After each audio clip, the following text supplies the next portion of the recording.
The amount of energy that the sun gives off in like 24 hours is the same amount of energy that we use with everyone in the world in a whole year. I mean, it's crazy not to use the sun for energy.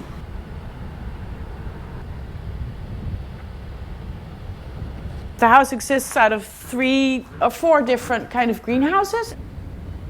This is the first one, the garden. We have the main courtyard, what I call the patio.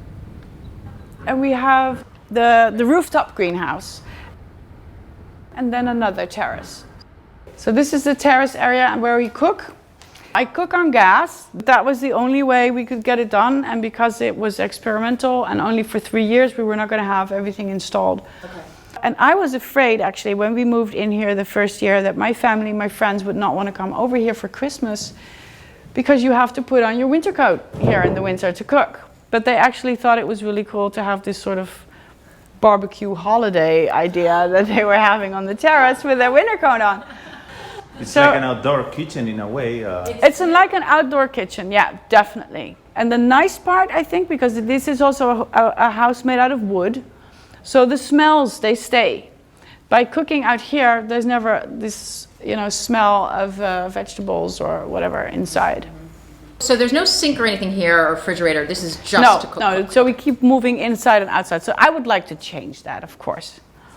And we cook here because something went wrong with the electricity on the inside. So I was tired of the discussion. So I said, okay, well, I'm just going to cook outside on the terrace, which turned out to be really nice because I get to spend at least 1 hour a day here, which gives me like a maximum feeling of being in contact with nature.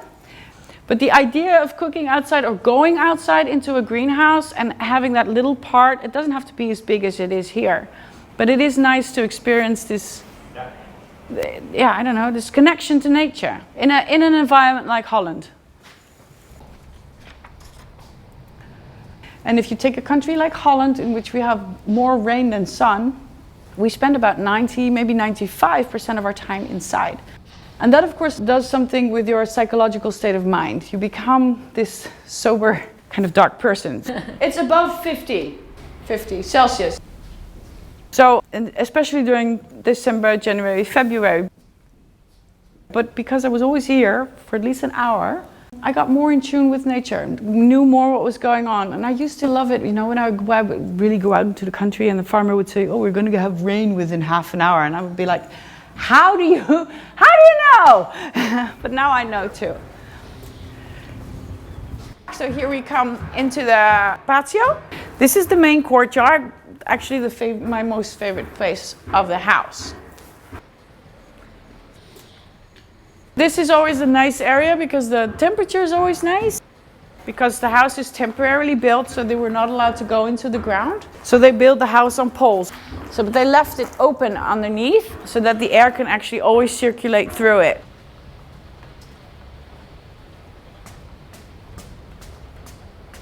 When we moved in here, we had to take 6,000 liters of soil upstairs to put into the buckets because they wanted to see if we could grow our own food.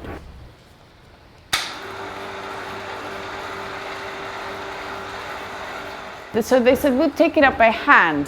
So the first day we moved in here, the first thing we had installed was this machine to be able to take up the soil. And then I put in a basket so that I can take my plants up and down or whatever I'm taking. Sometimes I even do it with the groceries. This is the rooftop greenhouse. And the idea was to see if we could grow enough food for the whole family to feed ourselves with. And it's not enough. But you can grow your own vegetables. And like this is tea, verbena it's called in Dutch. So for like tropical things it's fine. But it gets really, really, really hot. And of course it's not all my systems, and some of them work really well and some of them don't, but the watering system. So they had a system in which they harvest the rainwater in these barrels. But because it gets so hot here on the top, these connections with the hose, which is also rubber, they actually expand, when there's a lot of heat, but then it cools down really fast. and then they go in. So we had a lot of leaking going on. And that always happens in the middle of the night. I do not know why. So the whole roof is glass. No, this is actually plastic foil. And I think they just ran out of finances to have it done with glass, so it was done with plastic foil. And that's one thing that the architect said, we'll never do that again, to use that on top of a house as a roof. Because you get, this is the chimney that goes up from the wooden stove. So of course there's little pieces of ash that come out and they drop on the plastic and then burn a hole in it. So it starts leaking. This is really experimental. This is, of course, it's very experimental. If you build a house, if I would build a house with my own money, it would have to stay there for 100 or 200 years. I'm not going to take any risk. You're not going to experiment with it. And because this is only for 3 years, you're going to take a lot more risks. You're going to say, okay, it just has to last for 3 years, so let's just try and see what happens. And that's a good thing. And we need to do it a lot more.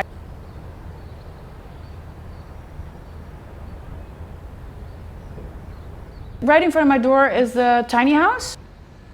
And they build their own house. And they made up the Tiny House Academy. So they're actually guiding people that would like to design their own house and then build it. So they have this area that you can build it there. And there's another one as well? It looks like there's another. Yeah, that's a container. It's a container house. They build it also at the Tiny House Academy. And then there's another big house, and that was done by the university, the Technical University of Delft. And that was a lot more advanced materials that they used. Also recycled materials and natural materials. So students built this? Yeah, under the guidance of Professor Arjan Karssenberg, who's also an architect, who had built over normal houses a greenhouse to see how it was working. But this is the first house he's actually built with students. And they study sustainable building technology. So these are not architects, but they did do the design, and they had to do all the production, and then they had to build it, and mostly build it by hand.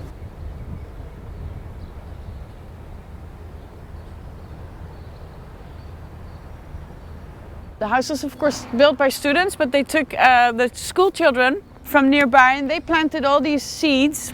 They planted it inside of rubber and inside the soil. The house was built with all natural materials and recycled materials. The windows, they come from the buildings that used to be here. So when they were taken down, the students actually ran out of the classroom and then came here and they took out all these windows and they kept them and then made their design in such a way that they could actually reuse the windows again. And then there's a double layer, and then the layer of air that's in between there, that's what actually insulates the house. This is what the house is insulated with. The floor and the walls are all caskets and they're filled up with this, which is wood residue. This house is biodegradable or compostable? Completely. That was the whole idea of the house. That you could actually take it apart and then everything can be used again. And this is loam, and this is what happens with loam when it comes in contact with water. It simply dissolves. It's like building a sandcastle on the beach and then pouring water over it. It simply goes away, which is a good thing. Not on here, but mainly when they take apart this house or they leave, they simply put the hose on the wall. This will go into the ground and work as a fertilizer. So we water it like this. I have to do it by hand now. Every level of the house, every floor, it just gets 15 degrees hotter than it was with the one below. And that's degrees Celsius. If I would ever build with a greenhouse, that's my biggest advice. What I've learned is always keep your greenhouse on the ground floor. Never ever go up 1 or 2 floors. Do not do that. Because of the energy that the sun gives off, it's simply too much. So on the top ridge here, it's 30 degrees more than it is outside. And I never thought in my life that I would say I'm tired of the sun, but now sometimes I really get tired of the sun. Mainly the house is great during springtime and autumn, because then we see everybody walking by in their winter coats, but we can be in here when the sun shines in a t-shirt. Because it takes a while for the greenhouse to heat up. It takes a few hours, but then it easily gets into a sunny temperature on the inside. We actually sleep downstairs. Our bathrooms and everything is downstairs.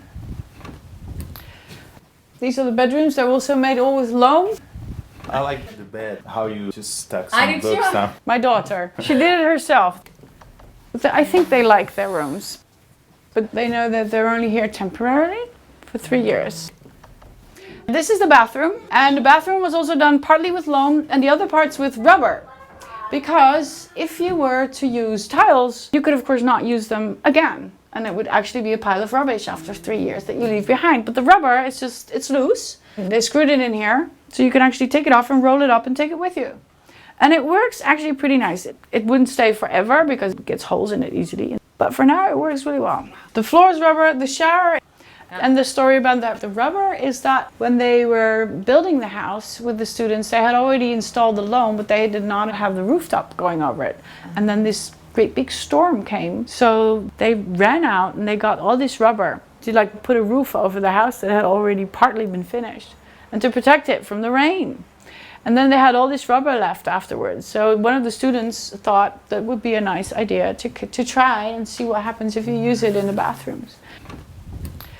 And then all the bedrooms, they open up to the garden. And here we get into the garden. So this area is actually always really nice. It always is, because the ground simply absorbs the heat of the sun and the energy of the sun. But also here we have walls that go up straight. But the real heat comes from from the rooftop, from where the glass is tilted. And out here you also see the 100 heat pipes that we have installed, who heat up our water. It's a circuit of pipes that water runs through it, and that's heated up by the sun, and that goes into a big tank. You only use it for heating up your water, so it doesn't accumulate any electricity. It's just for warming up your water. And you just have those or sheets just to, To actually keep a little bit of privacy. But this garden is nice. We don't use it as much because our living area is actually upstairs. So I found out now that if you have your kitchen and your living area somewhere else than where your garden is, or if it's too far away, you don't use it. So we have used it for like dinner parties. So we had 40 people sitting here. My daughters were serving, my brother was cooking, and then we would walk through the bedroom up and down, but it looked really cool. Would you do this layout again? I mean, would you leave the kitchen there? No. What I've learned is if you use a greenhouse to attach it to your house, you have to stay on the ground floor. No, don't ever go up like 1 floor or 2 stories up high, especially with a tilted window on the south side. Because the energy that the sun gives off is so much that the only thing that actually can absorb it is the soil itself. There's no other kind of material that we have invented, made, or still will make that will be able to do it as well as nature can itself. But here we very much experience that because the house is on these poles and that it's open on the underneath.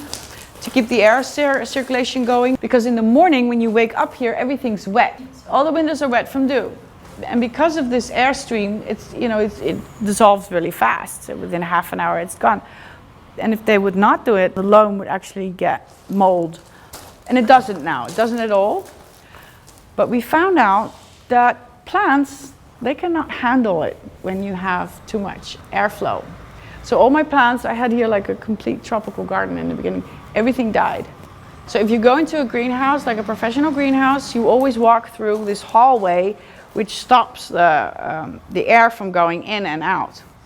We should have known that beforehand, but we know it now. But I'll tell it again, that if you want to use a greenhouse in your house, and those are things that we still have to balance out. If you want to use loam, and they use the loam, because they know loam is actually capable of absorbing the heat and actually maintaining it. And then by the time the temperature drops in an area, it will start giving off or giving back this warm temperature to the area. But here, the glass and the loam, they're out of balance. So there's not enough loam to actually accumulate the amount of heat. It's a fine balance. Yeah, but you have to find the balance. And because I couldn't understand it, why I couldn't cool it down up there. Never ever go up to a second floor because it gets too hot. So, but up till now, we haven't had the figures to say how much more hot it would be. And I couldn't have been able to explain it if I wouldn't have lived here. Yeah. But I find it very important that it does get shared, because I do get people who call me saying, oh, we're going to build this greenhouse and I really like the design. Mm-hmm. Can you send it to me? And I can, but you want to make some adjustments. So here you are. This is our terrace. It's amazing how you can have. Yeah, here the plants sort of. Yeah. These sort of plants, they grow in the Mediterranean and they look healthy here. Here they grow, but if you take them 1 story down, there's too much air going through. But up here, there's hardly any air. At the same time, it gets really, really hot here. And we couldn't figure out why was the air not doing anything, because there's hatches here. They're closed now. But the air was coming in, but somehow it was not reaching this area. So we actually did a simulation with smoke. And we saw as soon as they blowed in the smoke, it was actually staying against the window. The air was not flowing anywhere, except it just clinged itself to the window and just went out. And there's been some architects who've told me, if you don't use hatches, but you use maybe panels that open like this, like a fireplace, like a chimney, then it will pull the air. So these are all kinds of lessons we learned the hard way. So you have the refrigerator on wheels? Is there a reason for that? I like to move things around. And I thought it would be easy to get it out there on the terrace also. Because I wanted the whole kitchen to be on wheels, so I could reel it in and then wheel it out. Or move my hands differently. Wheel it out and wheel it in. But I wasn't allowed to take out the kitchen. Is this kind of where you spent in the winter? Yeah. Or, yeah. Yeah. This is, we come inside here. This is a pellet stove. In the beginning we had a wood stove. It was not working sufficiently. We couldn't get it warm. So then after a year, they said maybe we should install a pellet stove. That went a little bit better, but we were still very, very cold. And then one architect came by and he explained to me that the way we are heating it here is the wrong way. Because of course it was built by students, so not all the doors close as well as they normally do, so that we have a lot of draft coming from everywhere and going everywhere. So we were trying to heat up the air. But the air, the warm air, is the first thing to go out. So we started looking at the way they warm houses in Alaska, in Canada, in Sweden, in Norway, in Switzerland, where they have extreme cold, but they still live in these wooden houses. And they use these heaters that radiate heat. So you figured out that you should be heating the floors or... Yeah, maybe heating the floors, or at least heat it up with warmth that actually radiates. So if you would use like a rocket stove, for instance, or the adobe stoves, so these are stoves and they're covered with a layer of loam, they actually radiate warmth and they warm up us. And so you need a thermal mass that you're heating up. That's exactly the word what I was looking. We need a thermal mass to... Instead of heating the whole air off. I'm simply saying work with nature instead of keeping it out. Yeah. Would you do this again? Would you do a greenhouse again? A greenhouse house, I guess. A greenhouse house, would I do it again? I would use parts of it. I would love the natural building materials like wood and loam. I would love to have that in my next house. But the greenhouse element? Greenhouse element, I would take definitely the patio, the indoor garden. Let's get a real plant, huh? But never the terrace. It gets too hot and it gets too cold. It looks great, it looks fantastic, but in real life, to really live it, you don't really use it. So I wouldn't do it again. And also windows need cleaning. And when something has to be repaired, you can't really easily reach it. So I like my house to be practical. How do you clean the windows? I sort of ignore it. We have cleaned it. I have done it, but we've had people come in also to clean it. But even they said, this is too much. So that would be another part of saying, just stay on the ground floor. But I learned a lot because I have this open door policy, because I understood that people walked by here and said I would like to have a look inside. And a lot of people came by that actually, grow their vegetables in greenhouses. So they told me if you want to make a shadow, you have to do it on the outside of the window, because the material that I have now here hanging on the inside is actually still heated up by the sun and then still radiates off the warmth. And if I would have done that on the outside, it would have been a lot cooler. And the other one that they told me is that during winter, they have actually sort of blankets that they put 10 centimeters on the inside of the glass. And the air that's in between the blanket and the window is actually used as insulation. So that still sort of warms up and makes sure that it doesn't freeze up. And also with the loam, which of course dissolves when it comes into touch with water. Technology is going so fast right now. So what they have added a substance, a natural substance, which makes it capable of using loam also outside in a rainy area. Yeah. And you like loam? I like the loam. When we moved in here, we started immediately experiencing that the sound was different. The humidity is always regulated in like the almost perfect way. When the sun's coming in here now, in my old house or in any other house, if you have sun rays coming in through your windows, you always see elements of dust that go through the air, that float through the air. You don't have that here. So there's actually something about the loam that attaches the dust. So if you would be very allergic or something like that, that makes it very breathable to be in here. And it also takes care of like humidity, I think you call it in English. So there's always a nice feel, it doesn't feel too dry and it doesn't feel too wet.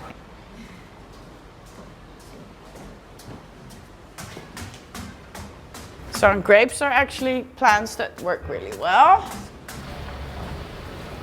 And this is not for everyone. It's not like everyone is going to just run off and leave their homes and going to start living like this and call it experimental living. This is not for everyone. Not everyone can handle this. But there's going to be some families that definitely want to do this. Of course, I've had people come in here to say, I will do it in a blink of an eye. And like I did, I just said yes. On the spot, I said, I'll do it. And then I went home and explained that we were moving into this experimental greenhouse that I had not seen myself yet. This is not for everybody, but it's really important because we need people who are going to live in houses like this to test it and see what works and what doesn't work, and so that we can improve it. Because now, if any new house is built, there's going to be an architect or there's going to be a builder who's going to say, oh, it works fantastic, it works great.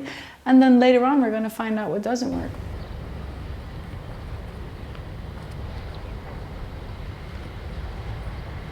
I learned so much.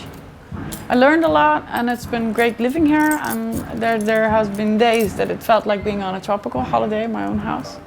Oh, yeah. So those were the days I was actually pinching myself, saying, wow, I'm really living here. And then there's been the nights that the flooding started. So I got woken up with raindrops falling into my face and that. But even that was, part of the deal. That's what we wanted to learn, that's what we wanted to know, and that's what we came here for. And if everything would have gone well, it wouldn't have been an experiment. But maybe houses shouldn't be one size fits all. No, houses should not, because luckily we don't all like the same kind of houses, because otherwise the whole world would be stacked with the same kind of house. We don't do that. And of course our environments also require a different kind of building, but also people. But it should be nice that we can, make it maybe a little bit more adjustable. Have a choice in the way we build.